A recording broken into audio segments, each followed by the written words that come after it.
창세기 4장 1절에서 10절까지입니다. 창세기 4장에 나와 있는 가인과 아벨의 이야기는 우리가 이미 잘 알고 있는 말씀입니다. 아담과 하와가 선악과를 따먹은 후에 에덴 동산에서 쫓겨났습니다. 아담과 하와는 에덴 동산이 아닌 전혀 다른 그런 척박한 가시가 있고 엉겅퀴가 있는 그 환경에서 살아야만 했습니다. 날마다 먹을 것을 찾고 그리고 일을 해야 되는 그런 세월이 계속 지나갔습니다. 그렇게 하다가 가장 이들에게 중요한 고통스러운 것이 뭐냐면 외롭다는 것입니다. 특별히 에덴 동산에 있을 때는 하나님과 충분한 교통의 시간을 가졌습니다. 어디든지 하나님을 부르면 하나님이 대답하셨고 하나님도 수시로 아담과 하와와 교제를 하셨습니다. 그런데 에덴 동산에서 쫓겨난 다음에 이 교통이 단절이 된 것입니다. 그때는 외롭다는 걸 전혀 몰랐어요. 여러분, 우리가 외롭다고 하는 것은 단순히 옆에 사람이 없어서가 아니라 하나님과의 관계에 문제가 있다고 하는 것을 우리가 기억을 해야 됩니다. 그렇게 하다가 아이가 태어납니다. 성경에 보면은 동침하여 아이를 낳았다고 이렇게 간단하게 기록이 되어 있습니다. 그러나 아담과 하와에게는 자녀를 낳는 이 출산의 문제가 처음 겪는 일입니다. 누구에게서 들어본 적도 없고 어디서 교육받은 것도 없고 본 적도 없습니다. 아담과 하와를 하나님이 만드실 때도 어린 아이로 만드신 것이 아니라 성인으로 만드셨습니다. 아무것도 모른 채 하와는 임신을 하게 됩니다. 배가 점점 불러옵니다. 한 달이 지나고 두 달이 지나고 세 달이 지나고 처음에는 그냥 배가 부른 것인가 이러다가 나중에는 그야말로 배가 터질 것처럼 그렇게 불러오릅니다. 얼마나 이 하와가 불안해했을까요? 이게 보통 일이 아니구나. 이게 어마어마한 큰 일이구나 하는 그런 두려움이 있었을 것입니다. 하와는 어떤 과정을 거쳐서 아이를 낳는지 전혀 알 수가 없었습니다. 사실 하나님이 하와를 만들 때도 하와가 고통스러운 일이 없었어요. 아담을 깊이 잠재우시고 잠들었을 때 그 갈비를 취하여 하와를 만드셨기 때문에 그렇습니다. 아마 하나님이 아담에게도 갈비를 뽑는 고통을 못 느끼게 했습니다. 이 제임스 심슨이라고 하는 사람이 이 창세기 말씀을 보다가 어떤 생각을 했는가 하면 하나님께서 이렇게 어마어마한 수술을 하셨는데 왜 아담은 고통을 느끼지 않았을까? 지금 수술을 받는데 그 당시는 마취제가 없었기 때문에 수술받는 그 자체가 죽음보다도 더 고통스러웠습니다. 그래서 그가 그런 고민을 하다가 그가 지혜를 얻었습니다. 그래서 클로로포름이라고 하는 마취제를 발견을 한 겁니다. 배가 불어오를 대로 불어올랐습니다. 하와는 하나님께서 전에 말씀하시기를 아이를 낳는 고통을 겪을 거라고 하는 말씀을 기억을 하고 있었습니다. 정말 어마어마한 고통을 받고 드디어 아기를 출산합니다. 너무너무 기뻐가지고 그 고통이 뭔지도 얼마 되지 않아서 잃어버렸습니다. 성경에 보면 이렇게 말합니다. 하와가 아이를 낳은 다음에 여호와로 말미암아 등남하게 되었다. 성경이 이렇게 기록을 합니다. 아담과 하와만 있는 세상에 자기가 아닌 또 다른 한 사람이 세 번째로 이 세상에 태어난다는 이 사실이 얼마나 신기하고 놀랍고 어마어마한 일이었겠습니까? 그렇게 자식을 낳은 다음에 얼마 되지 않아 가지고 또 하나의 아들을 낳습니다. 그게 누구냐? 둘째 아들 아벨입니다.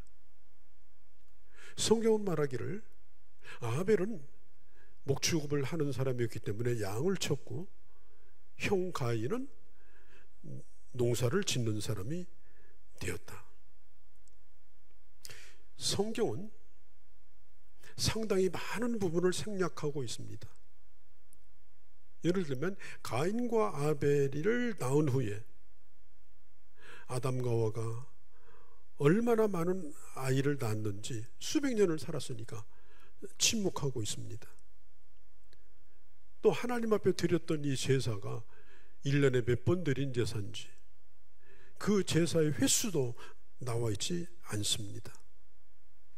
분명한 것은 아담과 하와가 가인과 아벨에게 하나님 앞에 신령과 진리로 예배를 드려야 된다. 우리는 예배를 드리는 책임이 우리에게 있다. 아마 그걸 배웠을 겁니다. 그래서 가인은 자기가 농사를 짓는 사람이니까 자기가 가지고 있는 좋은 재물을 곡식을 모아다가 그걸 제물로 바쳤습니다. 아벨은 목축업을 하는 사람이니까 좋은 양을 골라서 드렸습니다. 사실 이 제물을 드리는 이 제물에는 전혀 문제가 없습니다. 그 제물에 문제가 있었다, 제물을 안 받으셨다, 그런 말씀이 성경에 없습니다. 또 이때 당시 가인과 아벨이 도대체 몇 살이나 먹어서 예배를 드렸는지, 또 가인과 아벨이 아이를 이때 당시 몇 명을 낳아서 지금 가족이 있었는지 그것도 성경에 나와 있지 않습니다. 그런데 오늘 이 본문의 문제가 뭐냐? 이 재물의 문제였어요. 가인이 드린 제사는 하나님 앞에 합당하지 않아서 하나님이 받지 않으셨어요. 아벨이 드린 제사는 하나님이 받음직해서 받으셨어요. 구약 신약 성경 히브리서 4장에 보면 이렇게 말합니다. 아벨은 하나님 앞에 믿음으로 제사를 드렸다. 아벨은 믿음으로 하나님 앞에 제사를 드렸기 때문에 하나님이 받으셨고, 가인은 믿음으로 하나님 앞에 제사를 드렸기 때문에 하나님이 받지 아니하신 겁니다. 사실 곡식이나 양은 전혀 문제가 없어요. 하나님이 가인을 거부하신 겁니다. 그 사람을 거부하신 거예요. 하나님이 아벨을 용납하신 거예요. 자, 이 일이 생기자 제물이 하나님 앞에 응답되지 아니한 가인이 얼굴빛이 변화해 가지고 어쩔 줄을 몰랍니다. 얼굴빛이 하얗게 변했는지 빨갛게 변했는지 시커멓게 변했는지 알 수가 없습니다. 제가 중환자실에 오래 근무한 어느 의사 얘기를 들었는데 뭐 날마다 죽어나가잖아요. 사람이 죽으면 얼굴빛이 10초도 안 돼서 변한다고 그래요. 그게 죽은 얼굴이었는지 산 얼굴인지 알 수가 없어요. 이 가인은 얼굴빛이 변했습니다. 얼굴빛이 변했다는 말은 괴로워한 것입니다. 고통스러워한 것입니다. 내가 아무리 고통스러워도 하나님이 아니라 그러면 그냥 아니라고 받아들이면 됩니다. 그걸 가지고 하나님 앞에 따질 일은 없습니다. 왜? 하나님은 너무나 진실을 잘 아니까. 안색이 변할 일도 없습니다. 분노할 일도 아닙니다. 여러분, 체면보다 중요한 게 뭡니까? 남의 판단보다 중요한 게 뭡니까? 하나님의 판단이잖아요. 하나님이 안 받으셨으면 그게 안 받으신 현실입니다. 또 이것을 다른 사람이 어떻게 볼까? 이런 나를 어떻게 평가할까? 그런 생각을 왜 하는 겁니까? 다른 사람이 나를 평가하는 건 중요하지 않아요. 내가 나를 잘 알지 않습니까? 남이 묻기 전에 내가 나를 잘 압니다. 어떤 말도 할 필요가 없는 겁니다. 하나님이 판단하시는 것과 내 양심의 소리는 틀리지 않습니다. 그런데 가인은 하나님을 향하여, 자기 동생을 향하여 분노를 터뜨렸습니다. 하나님께서 가인에게 미리 경고하셨죠. 네가 선을 행하였으면 낯을 들지 못하겠느냐? 내 선함을 점검하라.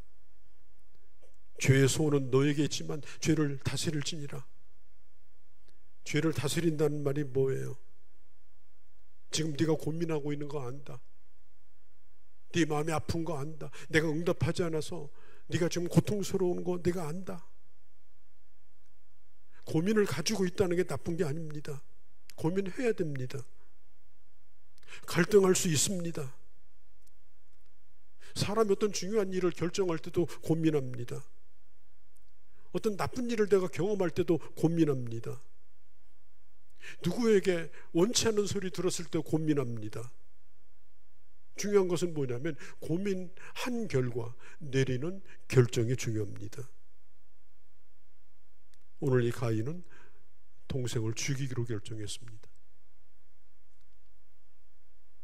우리가 가정에 보면 하나님께서 가인과 아벨의 제사를 둘 다 받았다면, 아니 다 받지 않으셨다면, 둘 다 안 받으셨어요. 그러면 이 가인이 얼굴색이 변했겠습니까? 결코 변하지 않았을 거예요. 어차피 나도 못 받고 너도 못 받았으니.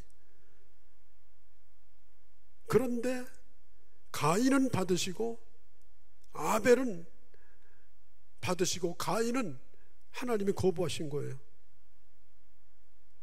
여러분, 이 사람 속에 선악과를 따먹은 원죄만큼 뿌리 깊은 죄가 있습니다. 그게 뭐냐? 시기와 질투 문제입니다.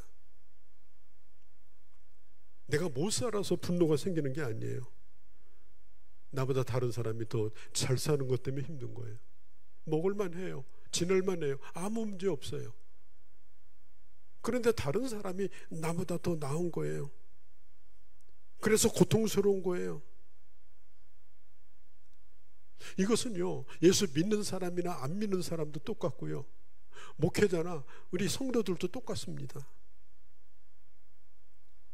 여러분, 형제가 얼마나 가깝습니까? 형제만큼 가까운 사이가 어디 있어요? 그러면 형제니까 동생이 잘 되는 걸 좋아해야 되지 않겠습니까? 그런데 신기한 것은 가까운 사이일수록 시기 질투가 많습니다. 같은 고향 친구든지 또 같은 학교 출신이든지 더군다나 같은 동창이든지 그런 곳에서 이런 일이 많이 일어납니다. 그래서 동창회 갔다 오면 잠을 못 잡니다. 학교 다닐 때 키도 꼭 접살만 하고 나 따라다니던 똘만인데 말이지, 오늘 만나 보니까 아닌 거예요. 속이 쓰려 죽는 거예요. 그때부터 불행이 뭔가를 경험하는 겁니다. 나보다 못하던 사람이 어느 날 나보다 괜찮은 사람으로, 좋아 보이는 사람으로 내 앞에 나타났을 때 그걸 받아들이고 또 그 사람을 존중해주고 칭찬해주고 인정해주면 얼마나 좋겠습니까? 그런데 뒤에서 은근히 끌어내립니다. 걔 학교 다닐 때 코 질질 흘리고 사람도 아니더만 그 얘기만 하고 다니는 거예요. 그리고 공적으로 인정하지 않습니다. 친구가 이룬 일을 그걸 아무것도 아닌 것처럼 여깁니다. 별거 아닌 사람으로 만들려고 합니다. 심지어 사람들 앞에서는 동창이나 친구도 아닌 것처럼 아는 척도 안 합니다. 여러분, 옛날부터 내가 알던 사람을 모든 걸 떠나서 오늘의 그 사람을 존중해주고 그 사람을 인정해주는 거, 이게 정말 귀한 일입니다. 그 사람을 인정해주고 싶지 않으면 그 자식이라도 인정해주세요.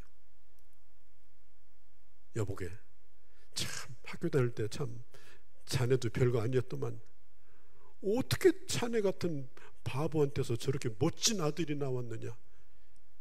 당신 큰 성공한 거야. 그 사람 칭찬해주고 싶지 않으면 그 자식이라도 칭찬해 주세요. 그럼 평생 친구 될 수 있어요. 왜 그렇게 못난 일을 합니까? 대부분의 사람들은 이 시기 질투에 넘어갑니다. 그래서 나중에 그 사람의 신앙도, 그 사람의 인격도, 그 사람이 오늘 이루는 것도 다 별거 아니고 다 썩어 문드러져서 냄새나는 그런 상황이 되어버리고 마는 것입니다. 우리가 이런 문제에 걸렸을 때 하나님 앞에 자신을 돌아보면 됩니다. 내가 하나님 앞에서 얼마나 어리석은 행동을 했는가. 사람과의 관계는요, 사람 사이에 풀면 안 풀려집니다. 가까운 사이일수록 더 안 풀려집니다. 하나님 안에서 그 문제를 바라보면 나도 모르는 사이에 풀려져 있습니다. 오늘 여러분이 제사의 문제가 어떻게 이 아벨과 상관이 있는 문제입니까? 내가 하나님 앞에 드리는 예배가 옆에 있는 동생하고 무슨 상관이 있는 겁니까? 하나님한테 물어야죠. 하나님, 왜 제가 뭐가 잘못됐습니까? 저에게 가르쳐 주세요. 그러면 되는 일 아니겠습니까? 나는 안 되고 너는 됐다, 그런 비교 관계가 아니잖아요. 시기할 것도 아니잖아요. 제가 가끔 쓰는 말입니다. 정말 나하고 가까운 사람이 잘 되거들랑 부러워하세요. 친구한테 가서 이 친구 참 부럽네. 부러운 건 죄가 아니에요. 부럽죠. 그러나 시기는 하지 마세요. 그리고 이렇게 얘기하세요. 친구요, 어떻게 당신은 그렇게 성공했는가? 나에게 가르쳐 주세요. 그러면 얼마나 멋진 일이겠습니까? 왜 다짜고짜 시기하는 겁니까? 왜 그를 미워하는 겁니까? 이 가인은 하나님이 그의 제사를 받지 않은 것 때문에 전혀 화날 일도 기분 나쁜 일도 아닙니다. 거기는 아벨하고 아무 관계가 없는 거예요. 그런데 내가 당하는 이 일은, 지금 하나님이 가인과 아벨을 둘 놓고 가인을 아벨과 비교해서 안 받으신 것이 아니에요. 하나님이 하나님과의 관계 속에서 가인을 제사를 안 받으신 거예요. 그럼 오늘 안 받았으면 내일 잘하면 또 받는 거예요. 아무 문제가 없는 거예요. 그런데 그걸 가지고 이건 내 문제가 아니고 동생 문제다. 요즘 가끔 매스컴에 보면요, 이런 얘기를 합니다. 대한민국의 총체적 위기라고, 이것은 사회적 문제라고, 이건 국가의 문제라고. 그 얘기를 계속하는 이유가 뭔지 아십니까? 내 책임은 아니라는 거예요. 나는 평범한 시민일 뿐이라는 거예요. 여러분, 모든 국민들이 그렇게 돌아가면 이 국가는 좋은 나라가 될 수가 없습니다. 이건 내 책임이지, 이건 내가 해야 될 몫이 있는 거지. 그런 생각을 가지고 내가 평범한 한 시민이지만 내가 건강한 삶을 살려고 할 때, 그런 사람이 많아질 때 오늘 우리가 살고 있는 이 세상은 좋은 세상이 되는 겁니다. 가인은 하나님이 나를 무시했다고 생각합니다. 여러분, 하나님이 가인을 무시한 적이 없습니다. 무시한다고 말씀한 적도 없습니다. 그냥 그날 제사를 안 받으신 것뿐입니다. 여러분 그렇지 않습니까? 오늘 우리가 하나님 앞에 드리는 예배를 하나님 오늘 안 받으실 수 있어요. 그렇다고 다음 주 주일날 안 나옵니까? 하나님 앞에 끊임없이 물으면서 내 삶을 다시 정비하면서 오늘 하나님 앞에 온전히 드려지지 못한 예배가 다음에는 더 좋은 예배로 이어지고 더 선한 고민을 하고 이렇게 하면서 나가게 되면 얼마나 좋겠습니까? 그런데 화를 낸 거예요. 7절에 보니까 이게 쉬운 성경을 다른 번역에 보면 이렇게 말합니다. 내가 죄의 소원은 있으나, 이 말이 뭐예요? 한번 질러볼까 이런 거예요. 죄의 소원은 있으나 너는 죄를 다스릴지니라. 다스린다는 말이 영어 번역에 컨트롤입니다. 컨트롤. 지금 이 가인은 오버 컨트롤을 한 거예요. 도가 넘어가 버린 거예요. 잠언 16장 32절에 보면 노하기를 더디하는 사람은 용사보다 낫고 자기를 마음을 다스리는 자는 성을 빼앗은 사람보다 낫다고 했습니다. 오늘 내게 그런 생각이 잠깐 스쳐갔다고 합시다. 그리고 고민하기도 하고 분하기도 하고 누구든지 그런 마음을 가질 수가 있습니다. 주님이 말씀합니다. 그런 마음이 떠올랐다. 그러면 네가 그걸 다스리면 되지 않느냐. 여기에 매우 중요한 세 글자의 단어가 있어요. 그게 뭐냐? 분풀이입니다. 가인은 하나님을 향해서 분풀이를 못하니까 아무 문제가 없는 자기 동생을 가서 쳐 죽여버렸습니다. 기가 막힌 일이지 않습니까? 분풀이를 하지 말고 하나님에게 물어야죠. 왜 동생에게 분풀이를 합니까? 하나님이 아벨을 편애한 것도 아니고 아벨이 잘나서 제사를 받은 것이 아니고 하나님 앞에 그렇게 예배를 드렸으면 아우에게 가서 아니 자네는 어떻게 예배했길래 하나님 받으셨는가? 오늘 내가 뭐가 잘못됐는지 얘기해 주면 안 되겠는가? 그러면 얼마나 좋겠습니까? 그런데 얘기하는 거예요. 난 최선을 다했다는 거예요. 내가 못한 게 뭐가 있냐는 거예요. 내가 저 아벨 저놈보다 내가 못난 게 뭐가 있냐는 거예요. 끝까지 하나님을 향해서 저항하면서 그 분풀이를 자기 동생 아벨에게 한 것입니다. 하나님을 이해할 수 없다는 겁니다. 하나님을 난 이해할 수가 없다. 그러면서 분풀이를 합니다. 여러분, 만일 그런 마음을 하나님에게 가지고 가서 얘기했다면 하나님이 말씀해 주셨을 거예요. 뭐가 문제인지, 어떻게 해야 되는 것인지. 그런데 쏟아버린 겁니다. 여러분, 정말 인류의 비극이 가운데 하나가 뭐냐?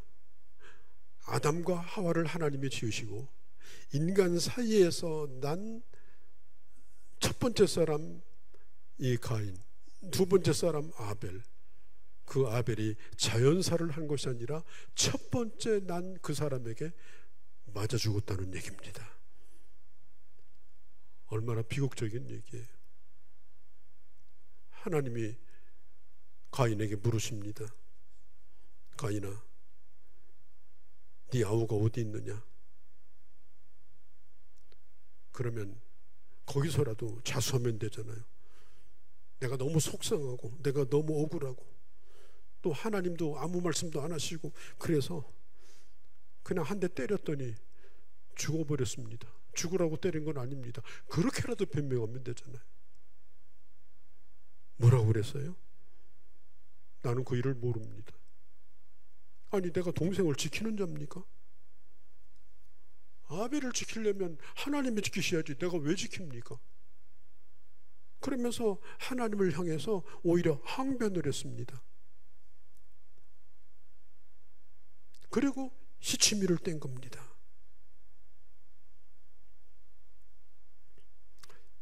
(1954년에) 미국의 오하이오 주에서 열렸던 세계적인 미국 골프 대회가 있었습니다. 여기에 아놀드 파머라고 하는 유명한 선수입니다. 아놀드 파머가 25살에 1등을 했습니다. 그때 1등을 할 때 그 컵을 들고 사람들이 환호할 때 거기에 4살 난 소년이 하나 있었습니다. 그 소년 이름이 뭐냐면 니콜라우스라는 소년입니다. 이 14살짜리 이 소년은 뒷전에 서서 환호를 보내면서 마음으로 다짐을 했습니다.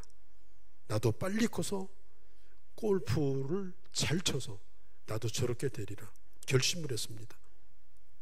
1960년 미국 오픈대회가 열렸을 때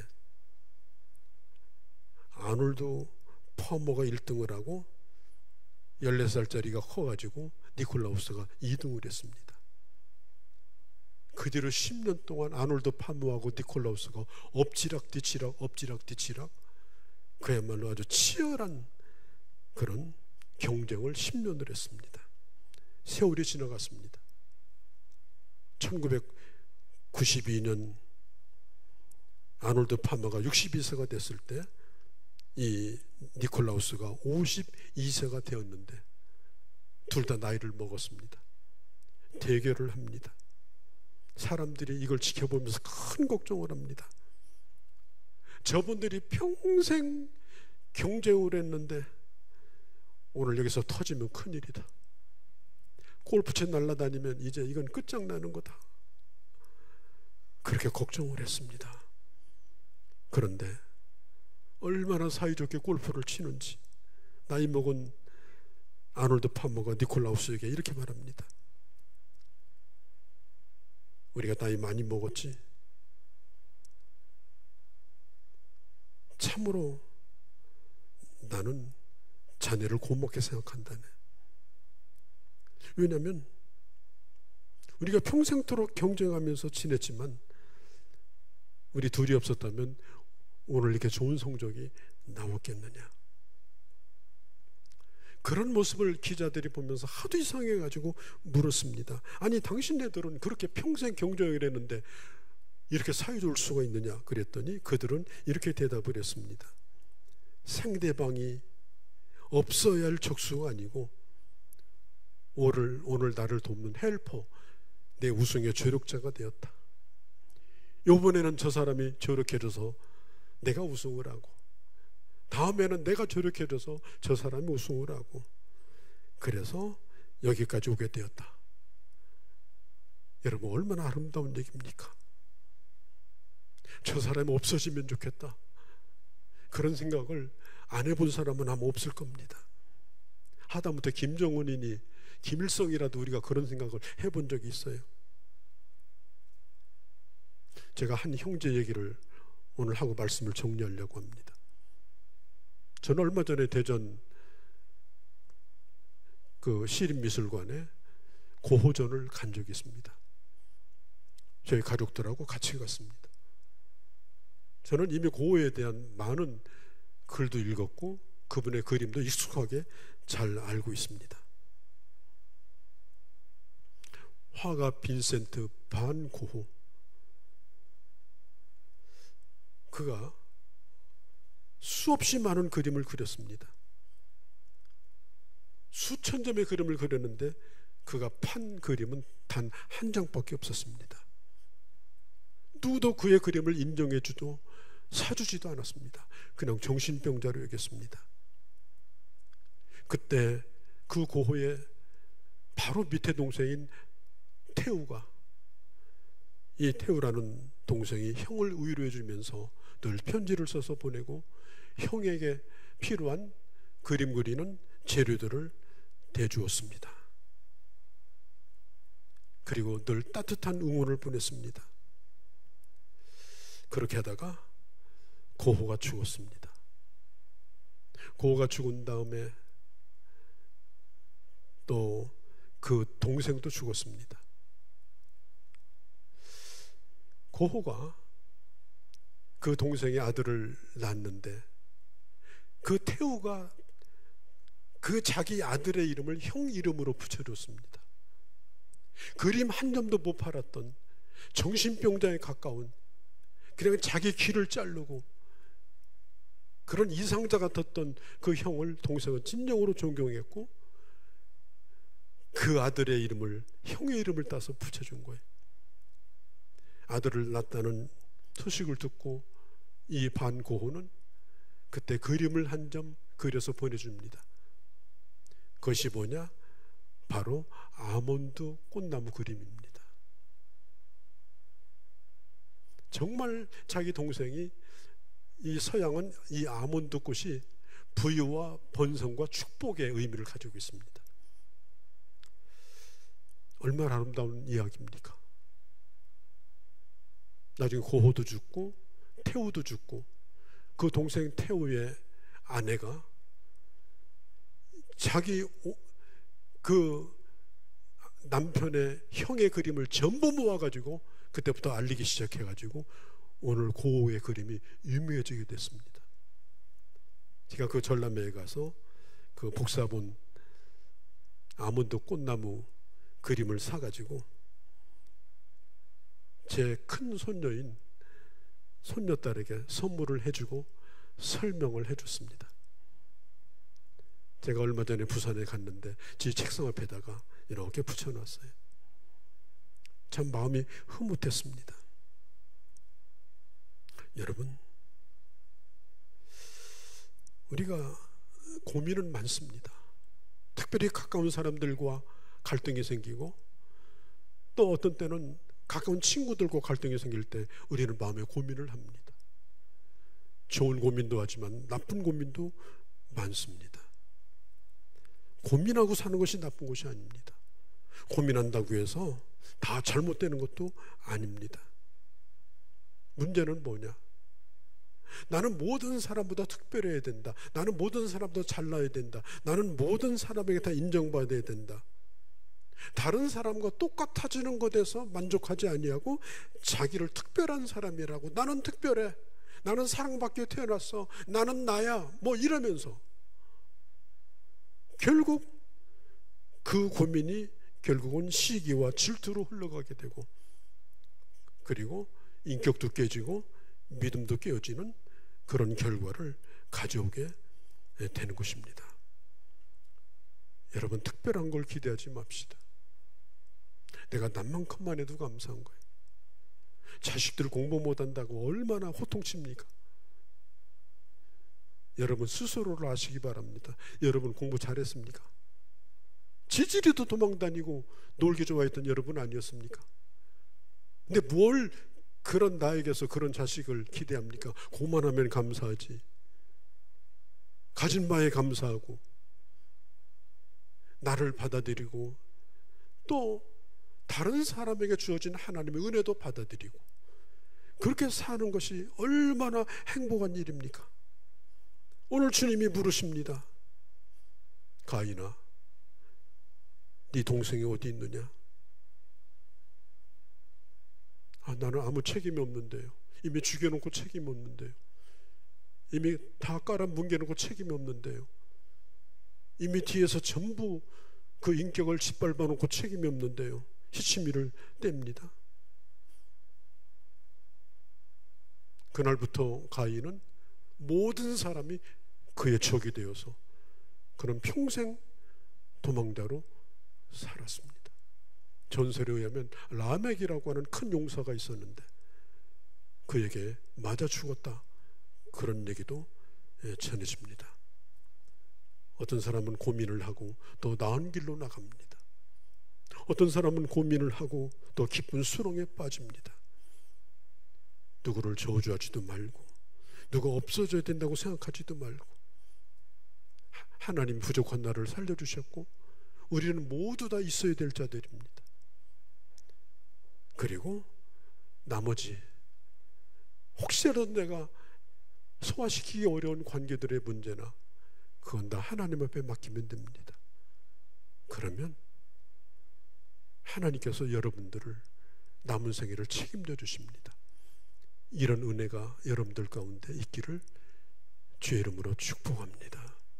거룩하신 우리 아버지, 오늘 저희들 가인과 같은 이웃관계를 맺고 무책임하게 살아가는 저희들을 주여 불쌍히 여겨주시고, 하나님 아버지, 이 모든 것을 누구에게 돌리지 않게 하시고 나 자신을 먼저 돌아보며 고민하며 새롭게 주님을 만나고 형제를 사랑하고 바른 관계를 맺는 길로 저희들을 인도하시고, 그러므로 앞으로 우리가 드리는 모든 하나님 앞에 드림과 헌신이 주님 받으시기에 합당한 삶이 되어지도록 주께서 저희들을 인도하여 주시옵소서. 우리 주 예수님의 이름으로 기도하옵나이다. 아멘.